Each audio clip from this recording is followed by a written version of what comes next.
샬롬. 한 주간 평안히 보내셨나요? 자, 오늘 로마서 강의 14번째 시간입니다. 자, 오늘도 성경책과 그리고 필기도구를 꺼내 놓으시고 우리 함께 하나님의 말씀을 살펴보도록 하겠습니다.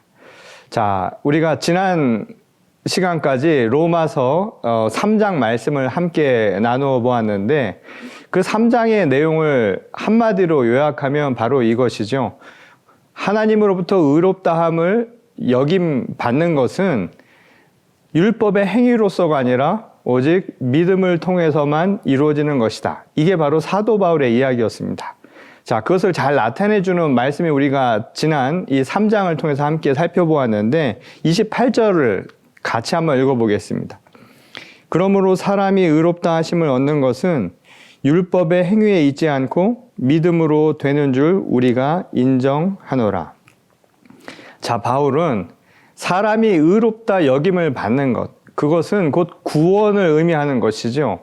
그리고 그 구원이라고 하는 것은 심판대 앞에서 하나님으로부터 죄가 없다라고 판결받는 것을 표현한 것이었습니다. 근데 그렇게 될 수 있는 것은 율법의 행위, 그러니까 율법을 조목조목 잘 지켜서 가능한 것이 아니라 오직 믿음을 통해서만 이루어질 수 있는 일이다. 바로 그 이야기를 강조했던 거예요. 이 부분이 굉장히 중요한 부분입니다. 사도 바울은 오직 믿음만이 우리를 하나님으로부터 의롭다 여김받을 수 있는 구원의 증표가 나타날 수 있게 만드는 힘이라고 보았던 거예요. 자, 그런데 이 말씀에서 우리가 율법의 행위라는 말은 말 그대로 율법에 대한 그 조항들을 잘 지켜 행하는 것이다. 쉽게 이해할 수가 있죠. 그렇다면 믿음이라고 하는 것은 과연 무엇을 두고 하는 말일까요? 이 믿음이라고 하는 말을 이 헬라어 이 원문을 보게 되면 피스토스라고 하는 단어를 사용했는데 그 말은 피스테오라고 하는 이 동사를 명사화시킨 것이죠. 명사형입니다. 그 말의 의미는 말 뜻 그대로 무언가를 믿는다, 신뢰한다, 또는 의지한다, 기대한다라고 하는 그 의미를 담고 있는 말이에요. 근데 이 믿음이라고 하는 것의 중요한 것은 그 믿는 것의 대상이 누구인가, 그리고 그 대상에 무엇을 믿는가라고 하는 게 굉장히 중요하죠. 우리가 그래서 믿음이라고 할 때 많은 기독교인들은 이렇게 줄여서 이야기합니다. 나는 하나님을 믿는다, 또는 나는 예수를 믿는다. 그렇게 이야기를 하죠. 하나님을 믿고 예수를 믿는다. 그게 맞는 말이죠. 그런데 그것만으로는 사실은 부족한 거예요. 그 안에는 무언가가 축약되어 있는 것이죠. 다시 말해서 예수와 하나님 안에 함축된 의미가 있다라는 겁니다. 그러면 예수를 믿는다라고 하는 말을 풀어서 이야기하면 과연 뭘까요? 이걸 잘 나타내주는 말이 마태복음 16장 16절에 보면 예수님의 제자인 베드로가 사람들이 나를 어떻게 생각하느냐, 또 너희는 나를 어떻게 생각하느냐고 물으실 때 그렇게 고백한 구절이 나옵니다. 그것은 주는 그리스도시요 살아있는 하나님의 아들입니다 라는 고백입니다. 이것이 바로 신앙 고백의 아주 중요한 부분이 되는 거예요. 우리가 사도신경을 통해서도 우리의 신앙을 고백하지만 제일 중요한 예수를 믿는다라고 하는 그 믿음의 핵심은 뭐냐면 예수가 곧 우리의 그리스도라는 사실, 그리고 그분은 하나님이 보내신 독생자 아들이라고 하는 것을 믿는 것, 그게 바로 믿음의 핵심이 된다라는 겁니다. 자, 바울은 이 부분을 굉장히 강조해서 우리에게 이야기를 하고 있어요. 왜냐하면 당시 이방 사회에 복음을 전파하던 바울에게 있어서 그들에게 믿음이라고 하는 것, 그 복음의 핵심이 되는 게 뭐냐 하면 믿음의 요체가 되겠죠. 그것은 다름 아니라 예수를 믿는 거라는 거예요. 그럼 그 예수를 믿는 것은 무엇이냐면 그분이 하나님이 약속하신 그리스도 메시아라는 것, 곧 살아있는 하나님의 아들이라는 것을 그들에게 알리는 것이었죠. 근데 그것을 알리는 핵심이 뭐였냐면 결국 부활이었다는 거예요. 곧 부활의 사건을 사람들에게 알리는 것, 이게 핵심되는 내용이었다라는 겁니다.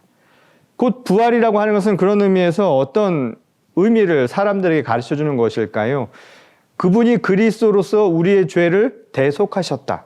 그래서 우리는 죄로부터 구원을 얻게 되었고 이제 영원한 생명을 받게 되었다라는 것을 믿는 거라는 거예요. 그러니 이것은 율법의 행위로는 불가능한 것이잖아요.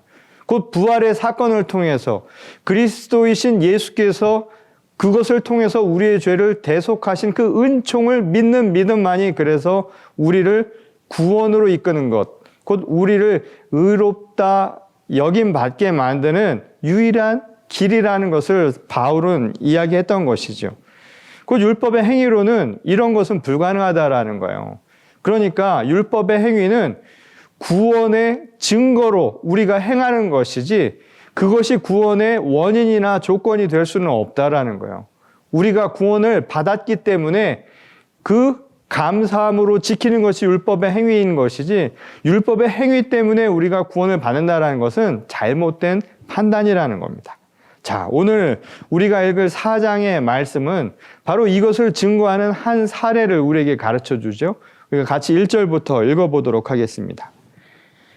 그런즉 육신으로 우리 조상인 아브라함이 무엇을 얻었다 하리요? 만일 아브라함이 행위로서 의롭다 하심을 받았으면 자랑할 것이 있으려니와 하나님 앞에서는 없느니라. 성경이 무엇을 말하느냐? 아브라함이 하나님을 믿음에 그것이 그에게 의로 여겨진 바 되었느니라. 자, 바울은 믿음으로 의로움을 여김 받은 자, 곧 구원을 얻은 자의 한 증거로 누구를 이야기하냐면 아브라함을 들고 있습니다. 아브라함은 유대 민족에게는 자신들의 조상이라고 일컫는 시조와 같은 사람이죠. 그리고 우리는 지금 믿음의 조상이라고 부릅니다. 근데 이것을 우리가 이해할 때 중요한 게 있어요. 당시 유대인들은 혈통으로 이해를 했단 말이에요. 그 조상이라고 하는 개념을. 그래서 유대인의 조상, 아브라함과 하나님이 맺은 언약 관계를 선민의식 속에서 유대인이라고 하는 특정한 혈통 중심으로 이해를 했다는 거예요. 그런데 바울은 그렇게 생각하진 않았죠. 이것은 믿음의 조상입니다. 그것은 혈통과는 무관한 거라고 하는 것을 우리에게 가르쳐 준다는 거예요. 근데 그걸 잘 알려주는 사건이 곧 아브라함의 자녀를 얻는 과정에서도 나타나죠. 하갈의 몸종인 하갈을 통해서 이스마엘을 얻는 것은 사실은 인간의 행위로 얻게 된 거예요. 인간의 판단으로. 그렇죠? 나이가 차서 도저히 생리적으로 불가능하다라고 판단한 아브라함과 그리고 사라가 스스로 결정해서 얻은 아들이 바로 하갈을 통해서 얻은 이스마엘이었죠. 근데 성경은 그와 분명하게 이삭을 구별을 합니다. 왜냐하면 이삭은 인간의 힘으로는 불가능한 아들이었으니까 인간의 행위로는 불가능한 아들이었다는 거예요. 그게 뭔가요? 믿음으로 얻은 아들을 이야기하죠. 곧 아브라함의 이야기는 무슨 이야기냐면 인간의 행위가 아니라 믿음으로 이루어진 자손들의 이야기를 이야기하는 거예요. 믿음의 자손들에 대한 이야기를 우리에게 가르쳐 주는 것이고 그 첫 출발점을 바로 아브라함으로부터 시작하고 있다는 것을 알 수 있다는 겁니다. 그러니까 처음부터 아브라함은 순종, 믿음의 신앙이라고 하는 것에 기초한 인물이라는 것을 우리에게 가르쳐 준다는 거예요. 시작을 알려주는 창세기 12장 말씀은 이를 우리에게 분명하게 보여주죠. 1절과 2절 말씀입니다. 여호와께서 아브라함에게 이르시되 너는 너의 고향과 친척과 아버지의 집을 떠나 내가 내게 보여줄 땅으로 가라. 내가 너로 큰 민족을 이루고 내게 복을 주어 내 이름을 창대하게 하리니 너는 복이 될지라.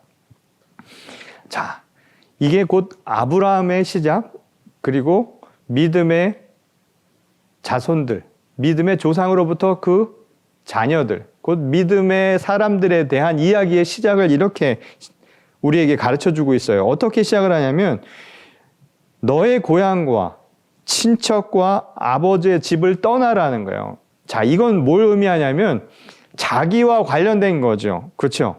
내 고향, 내 친척, 내 아버지의 집, 다 자기의 소유, 자기와 관계된 거를 떠나는 거예요.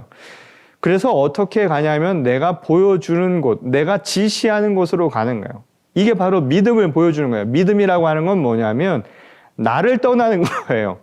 나와 관련된 것, 내 소유라고 하는 것을 떠나서 하나님이 지시한 곳, 하나님이 소유한, 하나님이 통치한 그곳으로 가는 거예요. 믿음은 이걸 두고 이야기하는 거예요. 우리가 구원도 마찬가지입니다. 하나님 나라를 간다라고 하는 개념은 뭐냐면 나 중심에서 하나님 통치하는 그곳으로 움직이는 것, 이게 바로 믿음을 보여주는 거예요. 지금 12장 1절의 이야기도 곧 믿음에 대한 이야기고 그 믿음이 곧 우리에게 구원을 가져다 준다는 것을 아주 단적으로 보여주는 것이죠. 바울이 이야기한 거와 하나도 틀릴 바가 없는 이야기를 창세기도 우리에게 가르쳐주고 있다는 거예요. 이 이야기는 예수께서 제자들을 부르실 때 제자들의 모습도 똑같았죠. 예수께서 업으로 살던 제자들을 처음 부르실 때 그들이 어떻게 했느냐면 다 내려놓고 따라갔어요. 자기 집, 자기 소유, 자기 친척, 자기 아버지 집을 떠났던 아브라함과 똑같이 제자들도 자기가 가지고 있었던 것을 다 내려놓고 떠난 거예요. 자기 소유를 떠나서 하나님이 명하신 곳, 하나님이 통치하는 그곳으로 가는 곳, 곧 하나님의 나라로 움직이는 것. 이게 바로 믿음을 보여주는 겁니다. 자, 마가복음 8장 34절에 예수께서 이를 이렇게 표현했죠. 무리와 제자들을 불러 이르시되 누구든지 나를 따라오려거든 자기를 부인하고 자기 십자가를 지고 나를 따를 것이니라. 이게 믿음이라는 거예요. 자기를 부인하는 것, 자기를 떠나는 것. 이게 아브라함이 보여주었던 것이고 제자들도 마찬가지고 오늘 믿음의 자손이라고 하는 우리들이 보여야 할 신앙의 모습도 바로 여기서 찾아야 한다는 겁니다. 이게 바로 믿음이라는 거예요. 구원을 받은 것은 그렇기 때문에 행위 때문이 아니라 오직 믿음으로 인해서 이루어졌다라고 하는 것을 이 아브라함이 보여준다는 거예요. 자, 그런데 이게 좀 어렵죠. 또 헷갈리기도 하는데 행위와 믿음을 구별을 했단 말이에요. 그럼 믿음은 행위가 없는 건가요? 그럼 믿음과 행위라고 하는 것을 이렇게 차별을 둔 건 뭘까요? 이걸 중요한 부분인데 헷갈리지 말으셔야 돼요. 믿음은 그래서 입술로만의 신앙을 의미하는 게 결코 아닙니다. 여기서 말하는 것의 핵심, 행위와 믿음을 구별하는 그 기준은 뭐냐면 그 행위의 기준이 어디 있느냐에 따라서 달라진다는 거예요. 다시 말해서 주인이 누구인가라는 거예요. 똑같은 일을 해도 내가 주인이 돼서 행하면 그건 행위예요. 여기서 말하는. 그런데 그 일을 행할 때 하나님이 주인이 돼서 행하면 그것은 믿음이 된다라는 겁니다. 이게 차이가 있다라는 거예요. 그러니까 하나님은 우리 행위 안에서 그 믿음을 보시는 분이라는 것을 우리에게 알려주는 대목이죠. 자, 누가복음 17장 35절을 잠깐 보겠습니다.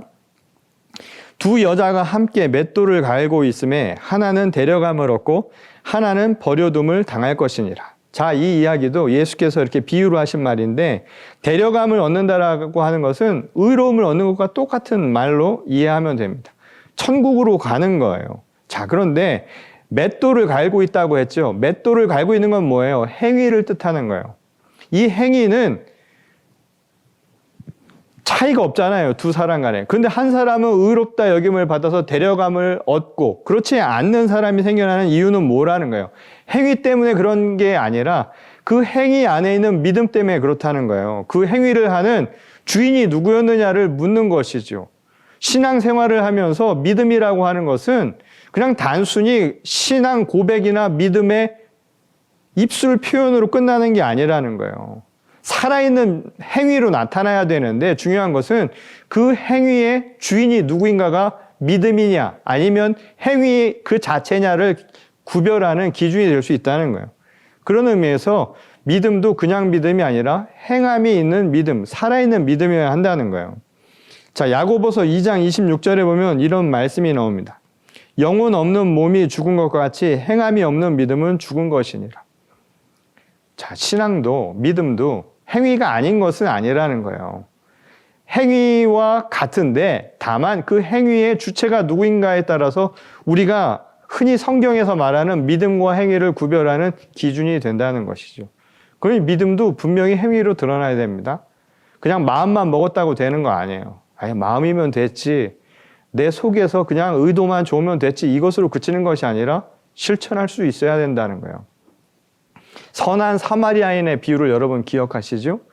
행함이 없는 믿음은 죽은 믿음이라는 것을 기억하라는 겁니다. 그런 의미에서 보면 아브라함은 고향을 떠나라는 명령을 따랐죠.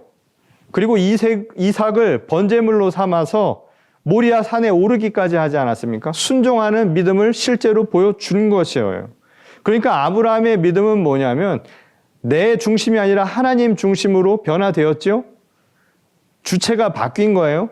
그리고 그것을 실천을 통해서 완성한 사람이었다는 거예요. 그래서 아브라함이 뛰어난 사람이라고 이야기하는 겁니다. 하나님의 뜻을 몸으로 실천하는 것, 이게 믿음의 완성이 될 수 있다라는 거예요.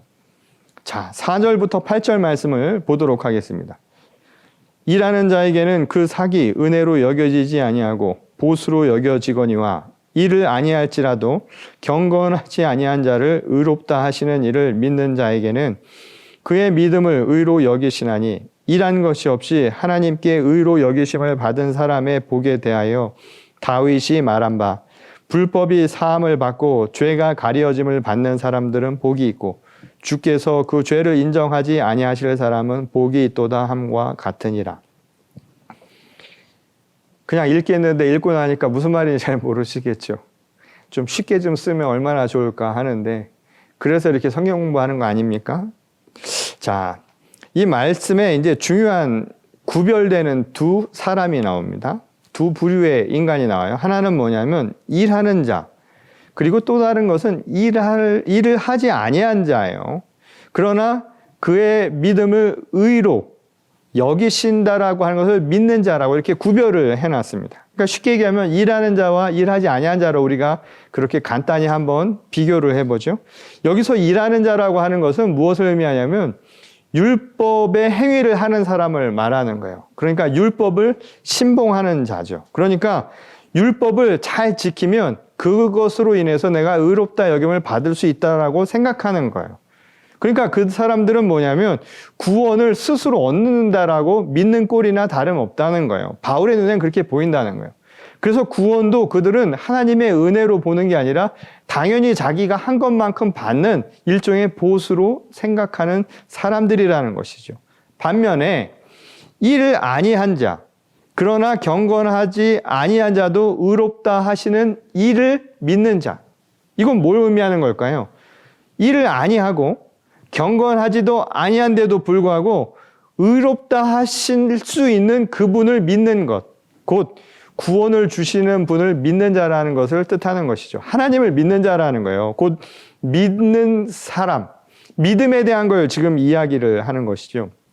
이 말은 뭐냐면 어떤 행위를 할 때 행위를 하는 그 사람을 믿는 것이 아니라 그 사람을 통해서 역사하시는 하나님을 믿는 사람이란 거예요. 이거 아주 같은 것 같지만 완전히 다른 이야기입니다. 제가 비유를 하나 해볼게요. 어떤 머슴이 빗자루질을 한다고 한번 생각을 해보세요. 근데 만일 머슴이 빗자루질을 하는데 빗자루가 내가 쓸었다라고 하면 그게 곧 자기가 일한 자라고 생각한다는 것을 뜻한다는 거예요. 무슨 말인지 아시겠죠? 빗자루가 내가 쓴다라고 하는 것은 일을 하는 자, 지금 바울의 표현대로 이야기한다면 내가 행한다고 생각을 한다는 거예요. 그런데 마당을 쓴 게 내가 아니라고 하면 그것은 내가 일한 게 없잖아요. 나는 일하지 않았지만 하나님께서 나를 통해 일하신 것을 믿는 것이죠. 이게 바로 다르다라는 거예요.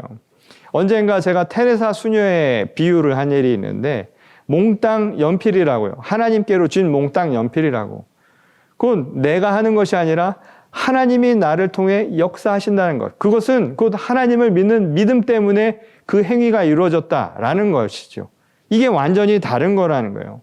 그래서 내가 행한 행위, 공을 세우기보다 나를 통해 역사하시는 하나님에 대한 그 믿음, 그리고 그에 대한 감사, 그러한 찬양이 이루어지는 게 진정한 믿음의 핵심이라고 바울은 이야기를 했다는 겁니다. 그래서 여기서 지금 바울이 이야기하는 경건치 아니한 자를 의롭다 하시는 분, 그분이 곧 하나님이라는 거예요. 자, 한번 생각해 보세요. 인간은 자기 기준을 가지고 경건하다, 경건하지 않다라고 스스로 판단을 내린단 말이에요.